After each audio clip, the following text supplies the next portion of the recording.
Yo, what's up, family? Before we start the video, please leave a like, subscribe, and share to any and everyone that you can. Just get out there a little bit more. With that being said, let's get right into the video. The Minnesota Timberwolves go into Ball Arena in Denver and win Game 7. I forgot what the final score was, but they came back from 20 points. And man, that was honestly one of the most impressive second halves that I've ever seen, especially in that type of pressure situation. Like a 20-point lead is nothing in the NBA, bro. Especially with 2 whole quarters left. Like that shit is nothing. And we seen the Mavericks come back from 17 points in the third quarter in the Game 6. And the T-Wolves, man, that defense is elite, bro. And I want to shout out Naz Reid, man. Karl Anthony Towns picked up his 5th foul, and I believe he was the guy that was on Nikola Jokic for a lot of that time. He picked up his 5th foul on Nikola Jokic, and Naz Reid just came in to change the game, bro. Like, he came in, got a bucket, his offensive rebounding, got a block or 2 on Nikola Jokic, and then he had that big putback, like, and then he had that assist to Anthony Edwards in the corner to go up 10. Like, he was just amazing, bro. He, in that stretch at that time, like, he won them that game in that time. That was the most important stretch of the game. They went up 10 points, and it was all of them from there. Again, Jaden McDaniels, first time 20 points in back-to-back games, and he chose to do that in a Game 6 and a Game 7 to send the team to the Western Conference Finals, and the team just came up huge, bro. Anthony Edwards, the star of the team, not having a great night, shot 6 for 24, but impeccable defense. He made the right plays when he had to, and that's how a team works. Tatum gets a lot of shit for, like, getting a win even if he's not shooting efficiently, right? The only time I will say something if Tatum does not shoot efficient and he wins is if he didn't do anything else, right? If he's not playing defense, if he's lazy, if he's turning the ball over, if he's taking dumb shots, that's something different. I will criticize Tatum. I don't give a fuck. Like, if Tatum is actually playing bad, you're our best player. Your expectations is different from everybody else. I will say the shit. I don't care. But again, the unnecessary hate that Tatum gets and that star players get, it's like it's like they're not allowed to have bad games. Now, there are inexcusable times, like a Game 7. This is inexcusable from Anthony Edwards. You cannot shoot 6 for 24 in a Game 7. Luckily, his team did what they were supposed to do, and they picked up the slack for him, and they still won that game. But he was also a part of that defensively. All 4 games that the Wolves won in this series, the Nuggets did not hit 100 points. And if you're the #1 defense in the NBA, that's how you put your mark on winning. Man. As far as the Nuggets, again, Nikola Jokic had an amazing game, but still, it's like, I think he shot 10 threes in this game. And as the Wolves, you got Nikola Jokic just settled on 10 possessions in a 2 to 3 possession game. That is amazing. I don't know if that was a game plan. I don't think they did anything particularly different.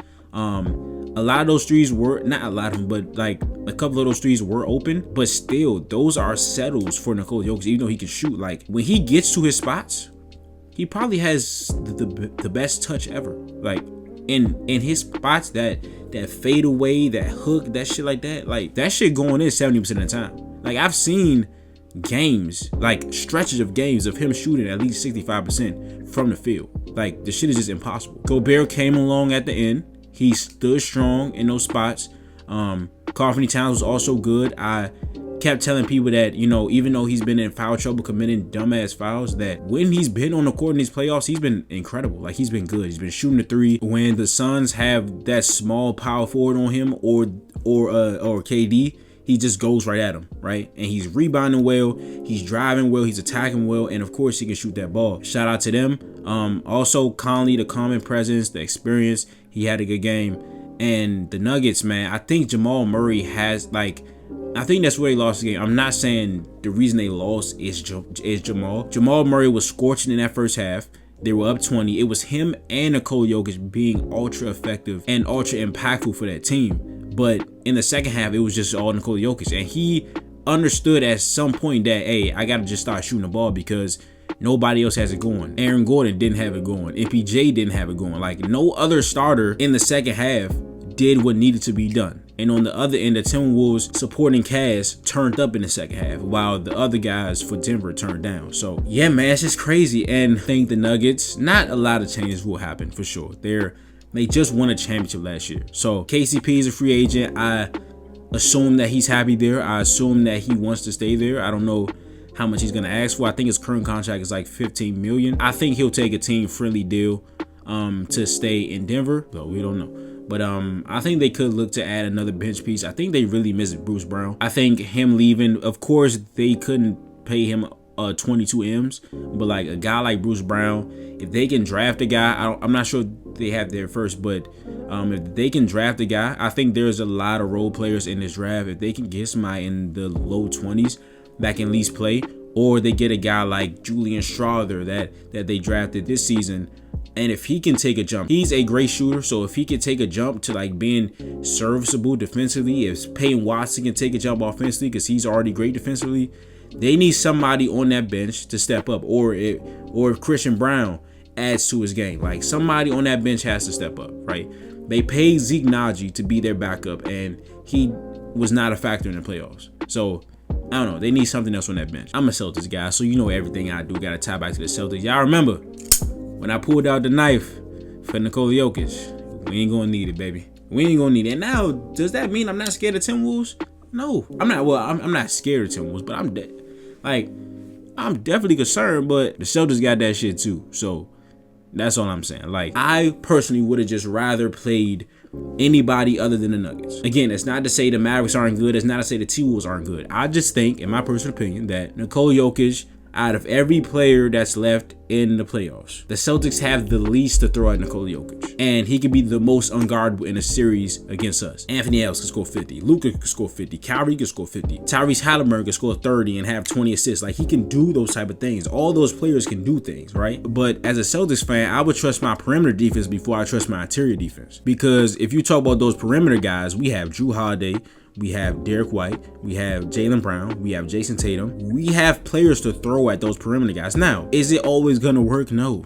They're great players. They are still going to get theirs. But I think those four guys can make it tough for anybody that's left in the playoffs that's perimeter oriented. But then you have Jokic, right? And when the Celtics played them in Denver, he was throwing Kristaps Porzingis around. He was throwing Rudy Gobert around, like physically. Like, Gobert is a thin guy. So is Kristaps Porzingis. He's gonna throw them around. Let's say we take the help approach with KP, right? Who are we? Are we starting double bigs? Are we putting Al Horford on them and we're taking somebody out the starting lineup? Like, what are we doing there? So I think it just presents a lot of stuff. Like, I think Al would probably be our best bet because he's stronger than KP. But again, he doesn't have the length that KP has, so he can make it tougher for Nikola to get to his spots. But he probably just gonna shoot over Al. And I think the same thing with Xavier Tillman. Again, Tillman is strong, so it'll make it harder for Nikola to get to his spots. But again, Tillman is 6'7", 6'8". Nikola Jokic is rising above him. Then we have Kornet, who again, just not strong enough. He does not play physical enough to guard Nikola Jokic, which you don't expect Luke Kornet to guard him, so that's fine. But we don't have to worry about that shit, bro. We don't have to worry about it. And again, Anthony Edwards is a great player. I think Cat could replicate some of the things like that he did, but I think Cat, I'm just not worried about it, bro, because like Cat at the 4 could present some problems, but I think Tatum can hold Cat, and Cat is going to, like, there are going to be games, probably every game, where Cat takes himself out of the game for at least 10 minutes because he's in foul trouble. I don't know when he got this foul happy. It used to be Jaden McDaniels. It still kind of is, but Carl has to stay on the floor if they're going to be successful. He's a huge part to that team. And yeah, I'm just stunned, bro. I'm honestly stunned that the Wolves came back from 20 and they won that game. But again, the conference finals are set. We got Celtics versus Pacers on Tuesday, and then we got the Mavericks versus the Timberwolves. The conference finals should be a good one. Should be really exciting. But this is Nick. I will see you guys soon. But if you enjoyed the video, please leave a like, subscribe, share to anyone you can, just so you know out there a little bit more. And I will see you guys in the next video. But this is Nick. Peace.